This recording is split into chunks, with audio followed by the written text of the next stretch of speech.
Okay. Uh, Zolta Bracha usually falls around Yom Kippur. In fact, it always falls around Yom Kippur. In fact, and as we know, we finish the Torah on Simchat Torah. But Zolta Bracha is the reason why it's tied to Yom Kippur. It's where Moshe is, after he blesses all the tribes, we get into the issue that he looks at the land, he knows he's not going to go in, and he's looking at his death. There's a question who wrote the last lines in the Torah. There's a whole dispute about that, whether it was Joshua, or Moshe. But the Torah goes to praise Moshe, that he was and here it says that he was a servant of God, that he had no self, so to speak. He gave himself over to God, the way that a servant gives himself over to his employer or his master. And then it says no prophet will rise up greater than Moshe. But Moshe knows an important fact, and the Torah points this out. While he built everything, there has to be somebody to carry on, and that was Joshua.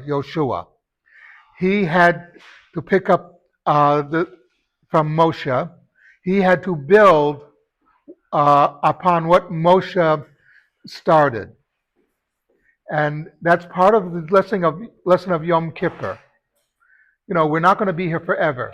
We have to make sure the next generation will carry on of our plans. If we don't make sure that they know, there's an idea that, a lot of people thought that their kids would learn by osmosis.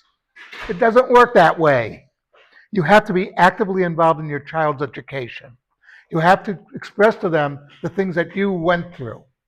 Because if you don't, they'll fill in the blanks in different ways, in ways that you never thought possible. And that's why we have a line from Moshe to Yeshua and on, building one on top of the other and teaching the future leaders or the potential leaders what they should be building upon. And Yom Kippur, we're basically building for the future. Yom Kippur is really about the future. It's not about the past. That we will be doing better. We'll be building something better than we had last year. So God willing, we all should have a great new year, great year coming up, building on what we had in the past, and we should do better and better every year. Something to think about.